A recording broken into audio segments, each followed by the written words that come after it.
मंजिल तेरी मिल जाएगी, पहला कदम बढ़ाना है।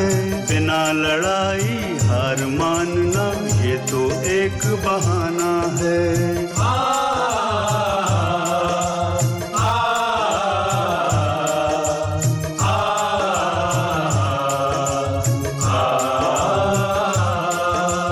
गिरकर उठना, उठकर चलना, सच्चा वो दीवाना है।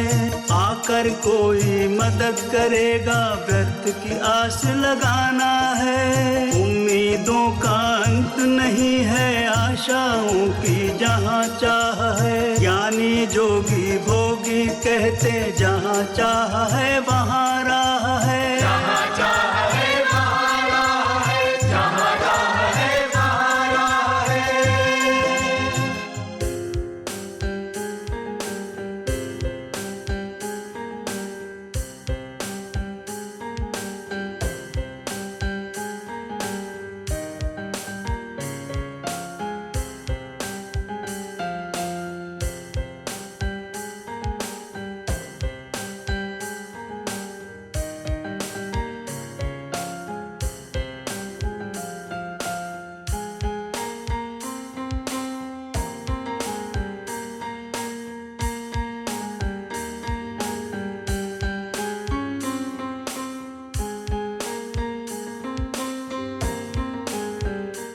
आप सुरेंद्र सिंह चंडीगढ़ से आए हुए हैं यहाँ पे। ये हमारे मित्र विजय, उनकी धर्मपत्नी सोनाक्षी, आपसे कुछ जानकारी हासिल करना चाहते हैं। सुरेंद्र सिंह जी, हमारे ससुर जी के पास 140 बीघा जमीन है, जो उनके गुजर जाने के बाद अभी खाली पड़ी है। और हमारे जो साड़ू साहब हैं, वो भी भोपाल में प्रोफेसर हैं, तो उनको भी कोई इंटरेस्ट नहीं है ज़मीन में। लेकिन मेरे को बहुत लगाव है खेती से, ज़मीन से। तो हम लोग ये चाहते हैं कि उस ज़मीन को कैसे उपयोग में लाएं, उस ज़मीन का कैसे उपयोग करें जो खाली पड़ी है इतने सालों से। इसी बारे में आपसे कुछ मशवरा करना था। ये तो बहुत अच्छी बात है, आपको ज़मीन से लगाव है। कोई बात नहीं, आप जो भी मशवरा चाहिए हम जरूर देंगे, आपको जरूर मिलेगा। आप चंडीगढ़ में कहाँ से रहने वाले हैं, और ये कासगंज ऐसे वीरान उसमें कैसे आकर रहने का आपने मन बनाया? हाँ, है तो चंडीगढ़ के हैं जी। यहाँ तो बस अनजान खींच लाया है। आपके परिवार में कौन कौन है? परिवार में 2 बच्चे हैं, वाइफ है, 2 छोटे भाई हैं जो जहाँ देख रेख करते हैं। आपके परिवार में पहले क्या काम होता था? पहले बुजुर्ग तो खेती करते थे, खेती बाड़ी करते हैं शुरू से। जी। अब मेरा काम वहाँ प्रॉपर्टी का है चंडीगढ़ में, और प्रॉपर्टी के साथ साथ सोचा है थोड़ी बहुत जमीन हो, एक आउटिंग हो जाती है। इतना बीहड़ इलाका है ये तो बहुत। हम लोग भी आए तो रास्ता काफी अंदर होता हुआ आया, तो कैसे यहाँ आपने खोज ली जमीन, और इतना आके बसने की कैसे आपने यहाँ सोचा? 2009 में 3-4 महीने की मेहनत के बाद, बस मैंने पहले ही आपको बोला कि दाना पानी खींच लाता है आदमी, तो जहाँ अच्छा लगा। अब तो फिर बहुत सुधार हो गया, पहले तो पूरा जंगल था जी। कीकड़ विकड़ बड़ी खड़ी थी, बहुत ज्यादा खड़ी थी, और रास्ता भी ऐसा ही था, तो बहुत अच्छा लग रहा है। तो इसके लिए सारा सामान वगैरह कहाँ से लाते हैं, कैसे? पहले तो जब आए हैं तो वहाँ पंजाब से लेके आए थे, ट्रैक्टर ट्रॉली वगैरह सब कुछ है जी। लेकिन अब तो लोकल मिल जाता है यहाँ। तो आज के समय में अगर बात करी जाए तो आपके पास यहाँ कितनी जमीन होगी? अभी होगी लगभग 300 बीघे के करीब। तो एक बार देख लेते हैं यहाँ मछली पालन। देखना चाहेंगे कि किस तरह से आप।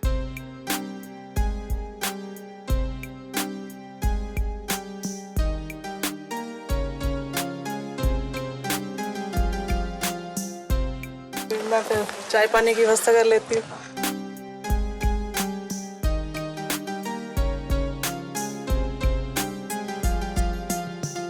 लग रहा है डीडी साहब आए हुए हैं, इनको ले लेते हैं साथ में।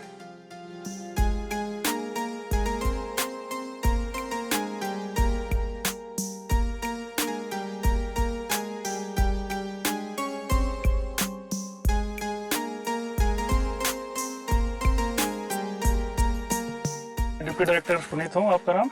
मेरा नाम विजय है और ये मेरी पत्नी सोनाक्षी हैं जी। हम लोग सुरेंद्र जी के पास आए थे, उनका मत्स्य पालन का जो चल रहा है पूरा उसकी जानकारी लेने। अच्छा हुआ आप भी आ गए, तो साथ में चल के थोड़ा आपसे भी जानकारी ले लेते हैं। बिल्कुल बिल्कुल, मैं ही झील पे आया था तो मैंने कहा चलो सोनू भाई से मिल चलते हैं। आप आ गए, आइए जानकारी देते हैं। चलिए आइए और जानकारी आइए।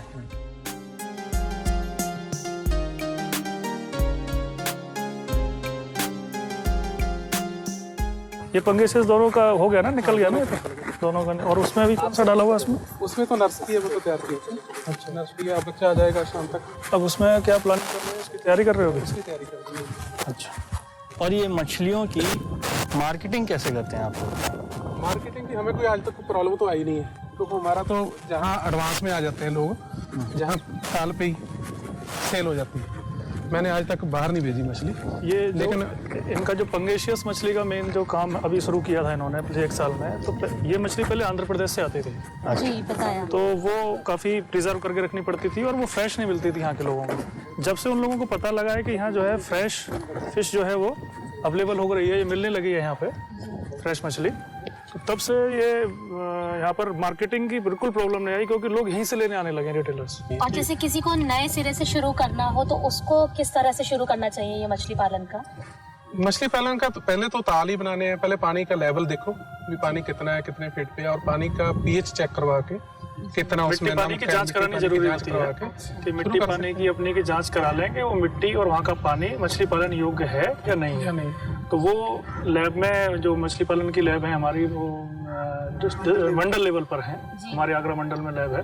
तो यहाँ के सारे सैंपल्स हम वहीं पे फ्री ऑफ कॉस्ट करते हैं। तो वो हम ये बता देते हैं कि ये इसमें पानी रुकेगा और ये मिट्टी आपकी मछली पालन योग्य है, इसमें आप तालाब खुदवा सकते हैं आप तालाब। तो उसमें मछलियाँ लाई जाती हैं या अंडे लाए जाते हैं, क्या लाया जाता है उसमें? सबसे पहले ये है कि आपका कल्चर कर रहे हैं। अगर आप कल्चर पे जा रहे हैं तो जैसे तालाब की तैयारी होगी, मिट्टी पानी की जांच होगी, तालाब आपने खुदवा लिया तो लगभग आपका उस पर 6 फीट का हाइट होता है, 4 फीट पानी भरते हैं, 2 फीट उसको छोड़ देते हैं। तो उसमें हम लोग मछली के बच्चे ला के डालते हैं, और वो भी साइज के हिसाब से कि मान लो अगर हमें कल्चर करना है तो हम बड़े बच्चे उसमें डालते हैं। अभी पहले तो छोटे डाले जाते थे, स्पॉन डाले जाते थे।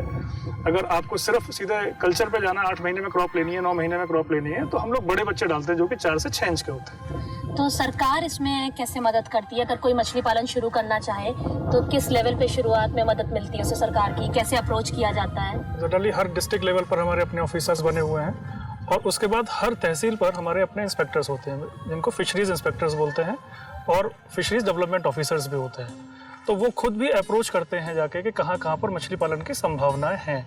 तो हम जैसे फार्मर को आइडेंटिफाई किया, वो फर्स्ट टाइम जैसे कराना है किसी को, तो उनका देखते हैं कि यहाँ पर ये संभावना है मछली पालन की और यहाँ पर ये चीज़ें हो सकती हैं, ये लैंड मार्शी है या पानी भरा रहता है और पानी की यहाँ पे उपलब्धता है। और जांच कराने के बाद जैसे ही पता लगता है कि ये ठीक है, यहाँ कर सकते हैं, तो उसको हम लोग ट्रेनिंग देते हैं फार्मर्स को। 4 या 5 दिन की ट्रेनिंग दी जाती है। उसके बाद जो सरकार से अनुदान अनुमन्य है, जैसे अभी हमारे यहाँ ब्लू रेवोल्यूशन की योजना चल रही है, नीली क्रांति, जो कि सेंट्रल गवर्नमेंट से भी उसमें फंडिंग है और स्टेट गवर्नमेंट से फंडिंग होती है। तो फिर उसमें जिस योजना में वो सही फिट बैठता है उस हिसाब से उसको फिर अनुदान दिया जाता है। तो कितना स्क्वायर फीट का होता है एक तालाब? कितनी गहराई रखते हैं? किस नाप से पानी रखते हैं? फार्मर को बताने की कोशिश करते हैं कि आप जितना भी एरिया है आपके, थोड़ा सा भी है, तो आप उसमें नर्सरी करके या रेयरिंग करके कुछ ना कुछ आय इससे ले सकते हो। जैसा कि सरकार भी चाह रही है कि आप कल्चर, अपना एग्रीकल्चर तो करिए ही करिए, कृषि कार्य करिए, पशुधन भी है, पशु का भी काम करते हैं लोग, पशु भी रखते हैं। तो उसके साथ साथ हम लोग ये कोशिश करते हैं कि वो फार्मर हमारी फिश का भी कल्चर करे, ताकि उसको एक्स्ट्रा आय जनरेट हो, जिसको हम कृषि विविधीकरण बोलते हैं। तो उसमें जब वो आय, तो वो समझ जाता है कि हाँ ये आय है, क्योंकि आय इसमें लगभग 1.5 से 2 गुना ज़्यादा है एग्रीकल्चर से भी और पशुधन से भी। तो एरिया जनरली मिनिमम कम से कम 0.2 हेक्टेयर उसके पास रहे तो वो कॉमर्शियली थोड़ा सा वाइबल हो जाता है। और अगर वो थोड़ा सा लगता है कि किसान समृद्ध हैं, कि काम पैसा लगा सकते हैं थोड़ा सा, तो हम उनको RAS यूनिट भी देते हैं, रिसर्कुलेटरी एक्वाकल्चर सिस्टम। तो अभी यहाँ पर ये चीज़ इंट्रोड्यूस अभी इस फार्म पे नहीं हुई है, क्योंकि अभी ये लगभग 1.5 से 2 साल ही पुराना फार्म है, ज़्यादा पुराना नहीं है। तो अभी धीरे धीरे इसमें आ रहे हैं कॉन्सेप्ट में। अभी आपने देखा भी होगा कि इनके यहाँ HDB और सब लगा रहे हैं, तो ये धीरे धीरे हब बना रहे हैं, तो फार्मर को हर चीज़ यहाँ से मिलने लगे। तो वो हमारा कॉन्सेप्ट है कि फार्मर, इस एरिया का फार्मर, कम से कम इस डिस्ट्रिक्ट का फार्मर, यहाँ से सीड है या फीड की रिक्वायरमेंट है, तो हम यहाँ से इनके यहाँ से पूरी उसको करा देते हैं। सरकार भी कोई मार्केटिंग के लिए योजना चलाती है या ये फार्मर के ही ऊपर डिपेंड करता है कि वो अपने आप मार्केटिंग करें? सरकार के मार्केटिंग के लिए हम लोग मार्केट बनवाते हैं, छोटी छोटी हाट हैं हम लोगों ने बनवाई हुई हैं, डिस्ट्रिक्ट लेवल पर भी हाट हमारी बनी हुई हैं और मंडियां हैं। तो जो जिसको हम लोग मछली मंडी भी बोलते हैं, तो फिश मार्केट के लिए NFDB से भी अनुदान मिलता है, बड़ा मार्केट भी हम लोग बनवाते हैं, तो सरकार से उसके लिए अनुदान है और वो बनवाए जाते हैं। और हम लोग कोशिश ये करते हैं कि जो यहाँ का जो मार्केट है, इसको जो मछली इन्होंने पैदा की है उसका सही प्राइस इनको मिले, तो उसके लिए हम इनको जागरूक करते रहते हैं कि आप अपनी मछली को सीधे मार्केट में ले जाइए या सीधे बिडिंग करिए। कोशिश ये रहती है कि वो फार्मर तालाब से ही रिटेलर्स को देने लगे, तो उसके जो बीच के बिचौलिए हैं वो कम हो जाते हैं, तो उसको सही रेट उसका मिल जाता है। तो कोशिश हमारे इंस्पेक्टर्स हैं, FDOs हैं, ये लगातार जो है फार्मर्स को अवेयर करते रहते हैं। तो लगभग कितना अनुदान मिलता है किसी किसान को ये मत्स्य पालन शुरू करने के लिए? हम 1 हेक्टेयर का अगर मानक लें तो नीली क्रांति योजना के अंदर अगर अपना नया तालाब हम बना रहे हैं, तो तालाब बनाने के लिए 7 लाख रुपये का एक प्रोजेक्ट कॉस्ट है, जिसमें लगभग 40% का अनुदान है। और उस 40% में 60% सेंट्रल गवर्नमेंट का शेयर है और 40% का शेयर जो राज्य सरकार का है, तो लगभग 40% हो गया। ये तो हो गया जनरल कास्ट के लिए। और बाकी का 60% अनुदान है हमारा महिलाओं के लिए। इसमें हमने वो रखा है कि 60% महिलाओं के लिए, और जो अनुसूचित जाति जनजाति के लोग हैं उनके लिए भी 60% का इसमें अनुदान रखा गया है। तो ये मानक के अनुसार है। फिर इसमें 1.5 लाख रुपए का निवेश में भी दिया गया इनपुट है, जैसे मछली का बच्चा लाना है, चारा है, मेडिसिन वगैरह है, तो 1.5 लाख उसका है। तो ओवरऑल अगर हम देखें तो 1 हेक्टेयर पर लगभग 8.5 लाख रुपए का प्रोजेक्ट है नए पॉन्ड को कंस्ट्रक्शन करने के लिए। तो अभी सरकार की तरफ से कौन कौन सी योजनाएं चलाई जा रही हैं? अभी जो हम लोगों का मेन चल रही है, एक अम्ब्रेला में है, मतलब मेन अम्ब्रेला है नीली क्रांति, और उस नीली क्रांति के अंतर्गत हमारी लगभग 42 उपयोजनाएं हैं जो चल रही हैं, परियोजनाएं जिनको आप कह सकते हैं, और जो इस डिस्ट्रिक्ट में संचालित हैं, इस कासगंज में और जो मेरे अलीगढ़ मंडल में, क्योंकि मैं 2 मंडल देख रहा हूँ, अलीगढ़ और आगरा मंडल, तो उसमें हमारे जो मंडलों में जो योजनाएं अभी चल रही हैं नीली क्रांति के अंतर्गत, वो है तालाब सुधार, और उस तालाब सुधार पर फिर निवेश इनपुट का है, और नए तालाबों का निर्माण, और नए तालाबों के निर्माण पर फिर इनपुट की भी योजना है, यानी कि उनको इनपुट देना है। उसके अलावा हैचरी है, इंडियन मेजर कार्प्स की हैचरी का प्रोजेक्ट है, बड़ा प्रोजेक्ट है, वो भी हमारे यहाँ चल रही है योजना। उसके अलावा रेयरिंग यूनिट्स की योजनाएं हैं, जिस पर लगभग 6 लाख रुपए पर हेक्टेयर के हिसाब से हम लोग जो है उसको कंस्ट्रक्शन पर कॉस्ट है, और उस पर इनपुट का भी है। रेयरिंग मीन्स के 1 हेक्टेयर में लगभग 0.2-0.25 के 4 तालाब बनाने हैं, छोटे बच्चे को लाके उसमें ग्रो अप करना है। क्योंकि अभी कॉन्सेप्ट ये है कि बड़ी मछली अगर जाती है तो लगभग 4 से 5 रुपए का उसका कॉस्ट आता है, तो फार्मर वहां से आय ले लेता है मछली का बच्चा बेच के, क्योंकि उसकी फिर प्रोडक्शन का कल्चर का जो DOC है, डे ऑफ कल्चर है, वो कम हो जाता है अगर हम बड़ा बच्चा डाल रहे हैं। तो एक रियरिंग की योजना चल रही है हमारे यहाँ। इसके अलावा हम लोग ट्रेनिंग देते हैं फार्मर्स को, तो वो भी इसी परियोजना के अंतर्गत गवर्न होता है, फिश फार्मर्स ट्रेनिंग। लगभग 5 दिन का प्रोग्राम है, उसमें फार्मर्स को आने जाने का हम लोग अनुदान देते हैं, फार्मर्स को पर डे का जो स्टाइपेंड है वो देते हैं, और जो लिटरेचर है वो दिया जाता है। फार्मर को 5 दिन का 4 दिन का लेक्चर का ट्रेनिंग है, जिसमें एक्सपर्ट्स आके ट्रेनिंग देते हैं, और हम उस फार्मर को फिर डेमो भी यूनिट कराते हैं, मतलब फार्मर किसी अच्छे फार्म पे ले जाते हैं, वहाँ उसको ले जाके उसको कराते हैं। इसके अलावा हमारे यहाँ जो सोलर यूनिट का भी योजना है, वो नीली क्रांति के अंतर्गत ही है, वो 15 लाख का है, उसमें भी 40% का अनुदान है कि सोलर यूनिट लगाने के लिए, ताकि सोलर पंप जिसको बोलते हैं वो लगाने के लिए है। इसके अलावा जो राज्य सरकार चला रही है योजना हमारी, वो है जल प्लावित की योजना, वाटर लॉक्ड। तो बहुत सारी जमीनें ऐसी हैं हमारी कि जहाँ पर पानी भरा हुआ है, तो उनको विकसित करने के लिए लगभग 1 लाख रुपए पर हेक्टेयर के हिसाब से हम अनुदान देते हैं फार्मर को, ताकि वो उसका बंधा बना ले और उसमें फिश फार्मिंग करे, क्योंकि वो जमीन कहीं यूज नहीं हो रही है। इसके अलावा मोबाइल फिश पार्लर की योजना है, जो राज्य सेक्टर से भी चल रही है और वो नीली क्रांति में भी गवर्न हो रही है, जिसमें मछली के बने हुए प्रोडक्ट्स, मछली को जो ताजी मछली है उसको हम लोग मोबाइल वैन पर रखते हैं, उसको वहीं काट के उसके नए नए प्रोडक्ट्स बना के और उसको जो खाने वाले लोग हैं उन तक पहुंचाते हैं। उसको आप कह सकते हो कि मछली जो प्रोडक्ट्स हैं वो आपके द्वार पर है। तो that is why it is जो है मोबाइल फिश पार्लर उसको बोलते हैं, जिसमें अनुदान अनुमान्य है, लगभग 5 लाख का प्रोजेक्ट कॉस्ट है, उसमें 30% लगभग अनुदान है राज्य सरकार का, और अगर आप इससे लेते हैं तो लगभग 40% नीली क्रांति से उसमें अनुदान है। तो अगर किसी किसान को या किसी भी व्यक्ति को ये मत्स्य पालन शुरू करना है, तो वो सबसे पहले कहाँ अप्रोच करेगा? देखिए, हम लोग लगातार प्रकाशन भी कराते रहते हैं, मीडिया के थ्रू भी ये बातें सब जगह तक जाती हैं कि फिश फार्मिंग क्यों करें, कैसे करें, ये आती रहती हैं। हमारी जो फील्ड लेवल की मशीनरी है वो ब्लॉक लेवल पर भी हर मीटिंगों में, जो वहाँ पर क्षेत्र पंचायत की बैठक होती है, वहाँ जाते हैं और अपनी योजनाओं के बारे में वहाँ भी हमारे लीफलेट्स और हमारी योजनाओं के जो दस्तावेज हैं वहाँ रहते हैं, तो वहाँ से जानकारी मिल जाती है और हमारे फ़ोन नंबर्स वगैरह सब वहाँ अवेलेबल होते हैं। तो फार्मर को अगर फिश फार्मिंग की जानकारी लेनी है तो वो सीधे अपने ब्लॉक पर जाए या तहसील पे जाए, वहाँ से वो उसको बस सिर्फ इतना बताना है कि मुझे मछली पालन के बारे में जानकारी लेनी है। वो तत्काल प्रभाव से हमारा फ़ोन नंबर्स दे देंगे और वो इमीडिएटली हमको कॉल करेंगे, हम उनको अप्रोच करेंगे या वो हमारे ऑफिस में आ सकते हैं। और ये 24 आवर सर्विस है। उसके अलावा भी मत्स्य पालन विभाग का टोल फ्री नंबर है उसकी वेबसाइट पर, आप कॉल करेंगे, इमीडिएटली वो टेकअप होगा और हमारा जो डिस्ट्रिक्ट लेवल का और तहसील लेवल का कर्मचारी है वो तुरंत अप्रोच करेगा उसको। सर, आपने बात करी तालाब के रखरखाव की, तो इसको सफाई करने के लिए क्या प्रोसीजर है, किस तरह से साफ किया जाता है, पानी बदला जाता है? जी, सपोज करिए कि मछली पालन हम लोग कर रहे हैं, लगभग 1 साल से मछली पालन कर लिया उसमें, तो हर साल उसकी तैयारी की जाती है। जैसे कि ये हाई टाइम है, समय चल रहा है, लगभग फरवरी मार्च के महीने में जो ऑफ सीजन होता है फरवरी मार्च अप्रैल का, तो उस समय तालाब की तैयारी की जाती है। तो तालाब का पानी निकालना है, उसको सुखाना है, सूखने के बाद में जो ऊपर की काली परत है उसको थोड़ा देर सूखने देते हैं तो वो चटक जाती है। तो वो चटक जाती है तो उससे क्या होता है कि नीचे की जो गैस हैं, गंदी गैसेज हैं, H2S वगैरह हैं और गैसेज हैं, वो बाहर निकल जाती हैं। जब वो मिट्टी बिल्कुल सूख जाए तो लगभग 1.5 से 2 फीट मिट्टी उसको स्क्रैप करके बाहर निकाल दी जाती है आपके ट्रैक्टर के द्वारा, और उसको प्लोइंग के द्वारा उसको बाहर निकाल के बंधों पे जमा कर देते हैं। अच्छा। उसको कहीं बाहर ले जाने का जरूरत नहीं है जी। लेकिन अगर वो रहेगा तो उसमें अमोनिया बनेगा, वो सड़ेगा उसमें, तो इसलिए उसको स्क्रैप को हम बाहर निकाल देते हैं और फिर उसको थोड़ा 1-2 दिन और सूखने देते हैं। उसके बाद उसमें जस्ट प्लोइंग करना है, एक बार प्लो ऐसे कर दीजिए और एक बार प्लो ऐसे करिए, प्लस बना दीजिए खेत के अंदर। तो उसमें क्या होगा, जो गैसेस हैं, जो भी हमारे अंदर और भी बहुत सारा जो मटेरियल रहेगा, वो काफ़ी हद तक मतलब मिट्टी सूख जाएगी, बिल्कुल गैस बाहर निकल जाएगी। उसके बाद में उसमें फिर चूना डाल दिया जाता है और उसको 2-4 दिन के लिए और छोड़ देते हैं। फिर उसके बाद उसमें पानी की फिलिंग की जाती है और फिर कुछ अलग ट्रीटमेंट, चूना या पीएच फिक्सर वगैरह उसमें डाल के उसको हम मेंटेन करते हैं ताकि प्लैंकटन ग्रोथ हो। जब प्लैंकटन ग्रोथ उसमें अच्छी से हो जाती है 15-10 दिन में, फिर हम उसमें मछली की स्टॉकिंग करते हैं। तो इनका आहार कहाँ तैयार होता है? यहीं करते हैं तैयार या मार्केट से लाते हैं या कहीं बाहर से हम इसको लाकर डालते हैं?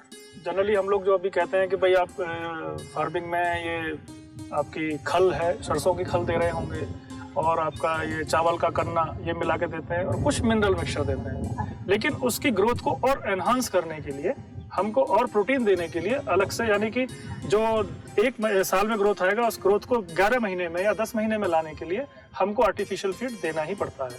तो वो हम लोग फ्लोटिंग फीड है या कुछ फ्लोटिंग फीड भी देते हैं, सिंकिंग फीड भी अभी दे रहे हैं और ये कोशिश कर रहे हैं सुरेंद्र भाई कि अपना फीड खुद बना लें ताकि प्रोडक्शन कॉस्ट को कम किया जा सके। अच्छा, और कोई मछलियों में किसी तरह की बीमारी या कुछ परेशानी भी कभी आती है बीच में ऐसी? मेन यही है कि अगर हमारा जो मछली का घर है वो पानी है, अगर हमने पानी की क्वालिटी को ठीक किया हुआ है और अपनी सॉइल की क्वालिटी हमारी ठीक है, सॉइल की क्वालिटी ठीक है तो पानी क्वालिटी ठीक रहेगी। और पानी के जो पैरामीटर्स हैं अगर आपने वो मैनेज किए हुए हैं तो वो मछली में बीमारियां होने के चांस कम हो जाते हैं, बहुत कम हो जाते हैं। सर, एक बात और मैं जानना चाहूंगी कि जब हम नए सिरे से मछली पालन शुरू करना चाहते हैं तो कौन से महीने, कौन सा मौसम उपयुक्त होता है इनके लिए? आप पूरे कैलेंडर वर्ष को देखिए, जनवरी से लेकर दिसंबर, ठीक है।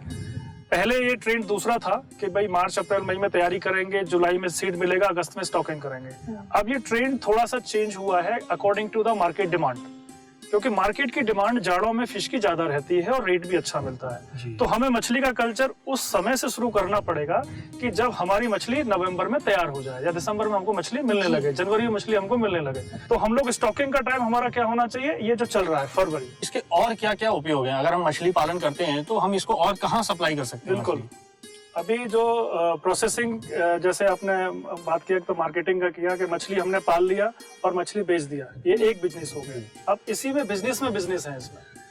जैसे आपने छोटी मछली लाया, छोटी मछली लाके आपने उसको रेयर किया और उसको बड़ा करके बेचा, तो आपने लाया 10 पैसे का बीज, 10 पैसे का IMC का बीज 10 पैसे का मिलता है, 100 रुपये 1000 है जो हमारा यहाँ पर रेट है।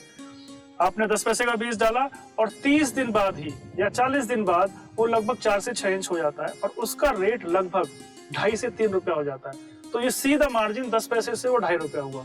जो अगर उसकी कॉस्ट निकाल दें, खाने पीने का कॉस्ट निकालें, तो लगभग 1 रुपए का फायदा एक बीज में हो जाता है। अभी आपका कोई सवाल हो तो आप पूछ लें, मुझे कहीं जाना है थोड़ा। नहीं सर, आपने बहुत अच्छी इतनी सारी जानकारी दी, अपने कीमती समय निकाल कर हमें बताया, तो हमारे लिए इतना बहुत है। आपका बहुत बहुत धन्यवाद। ठीक है, thank you so much. Thank you sir. नमस्कार। ठीक है।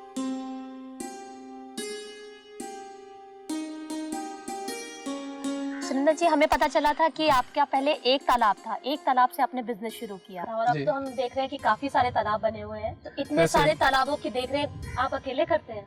नहीं, मैं तो कभी आ जाता हूँ, चंडीगढ़ भी देखता हूँ, वहाँ भी मेरा बिजनेस है। जहाँ छोटे भाई हैं, इनको बुलाता हूँ मैं, वो आ ही रहे हैं। अच्छा, नमस्कार। नमस्कार। ये मेरे ब्रदर इन लॉ है, ये छोटा भाई है। अच्छा ये दोनों जहाँ होते हैं ज्यादातर, वो भी अच्छा। बीच बीच में कभी कभी आते रहते हैं। अच्छा, सभी मिलजुल के काम आपकी करते पूरी हैं। टीम बनी हुई है। हाँ, टीम बनी हुई है। वो 10-10 दिन का गैप डाल के, फिर 10 दिन एक रह गया, 10 दिन दूसरा आ गया, 10 दिन तीसरा आ गया, ऐसे। तो कितने तालाब है कुल आपके? कितने तालाब? जहाँ जो 55 बीघे में है, मुझे 4 तालाब बनाए हैं, 2 नर्सरी बनाई है, 3 तालाब उधर बनाए हैं, दूसरे जो 5 एकड़ के, और 6 नर्सरी उधर बनाई है। तो सबसे पहले आपने कम से कम कितनी लागत से शुरू किया था जब ये बिजनेस शुरू किया था? तब 1 लाख रुपए का बच्चा डाला था, जी। 2.5 से 3 इंच का बच्चा, थोड़ा ज्यादा डाला था। भी देखते हैं, पहली बार था काम, अच्छी ग्रोथ आई। फिर उसको 2 तालों में शिफ्ट करना पड़ा, जो ग्रोथ बढ़ गई। एक ताल में इतना बच्चा नहीं रख पाते, इसीलिए फिर दूसरा बनाना पड़ा, फिर तीसरा बनाना पड़ा, क्योंकि बच्चा ज्यादा था, जी। उसी से फिर आगे बढ़ाना पड़ा। और कितने सालों से आप यहाँ ये सब काम कर रहे हैं? कितने साल तो काफी हो गए, 7-8 साल हो गए, लेकिन ताल का जो है, ये तीसरा साल लग गया। ये 2 साल पूरे हुए हैं कंप्लीट। अच्छा, 2 सालों में इतना काम कर हाँ, लिया। बिल्कुल। बढ़िया। अच्छा, आपके पास कौन कौन सी ब्रीड है यहाँ पर? जहाँ पर तो इंडियन मेजर कॉप है, रोहू है, कतला है, चाइना है, सिल्वर है, जो आपको अभी आपने देखी। जी। जो पंगेसियस है, वो उधर ताल में डाली हुई है। चलिए, थोड़ा हमको भी पंगेसियन दिखा दीजिए। हाँ, चलो चलते हैं, पंगेसियस आपको दिखाते हैं। चलिए। अबे सर, थोड़े कस्टमर आ रखे हैं, हम उनको अटेंड कर ले। आप चलिए, हम आ रहे हैं सर। ठीक है ओके। सर। ठीक है।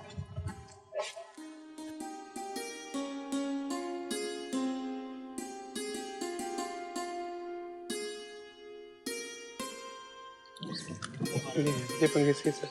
अच्छा। अभी ये है 250-300 ग्राम की होगी। अच्छा। इसकी ग्रोथ बहुत अच्छी है, जैसे 6-7 महीने में पूरी हो जाएगी 1 किलो।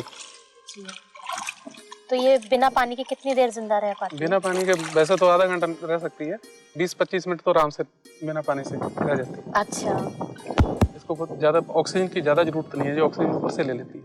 अच्छा अच्छा। तो इसकी यही खासियत है। ये इसको ज्यादा जरूरत ना होने के कारण ये ज्यादा पल जाती है। तो इसकी ग्रोथ जो है ज्यादा फास्ट है। अच्छा। वो 1.5 साल में तैयार होती है, जो 6 महीने 7 महीने में तैयार हो जाती है। लेकिन यहाँ पे इसकी सेल है इतनी, या लोग खाना पसंद करते हैं? जैसे को तो इसको लोकल जो लैंग्वेज, जहाँ लोकल इसको करई बोलते हैं, आम जो लोग हैं ना, करई बोलते हैं। हाँ, इसका जो लोकल नेम है वो करई है। इसको जो जिंदा जो जाती है बाजार में, तो जिंदा इसकी डिमांड ज्यादा है। अच्छा। अगर इसको पानी गाड़ी में पानी रख के लेके जाना पड़ता है जब सेल आउट करते हैं, वो भी जिंदा ही निकाल के बेचते हैं। तो इसको खाने के लिए कुछ अलग से देते हैं या जैसे नॉर्मल मछलियाँ? नॉर्मल फीड है। ऐसे ना, जैसे अलग अलग कंपनियों की फीड आती है, आईवी की आती है, ग्लोबल की आती है, सीपी की आती है। हमने सभी की मंगवा के देखी, ग्रोथ तीनों की एक जैसी है। अच्छा।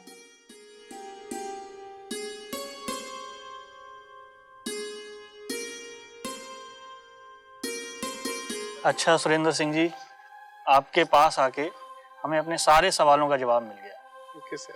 और बहुत संतुष्टि है कि हमें एक नई चीज़ सीखने को मिली, और अब हम लोग भी विचार करेंगे आगे जो भी हमारी मत्स्य पालन की प्लानिंग है उस पर आगे बढ़ते हैं।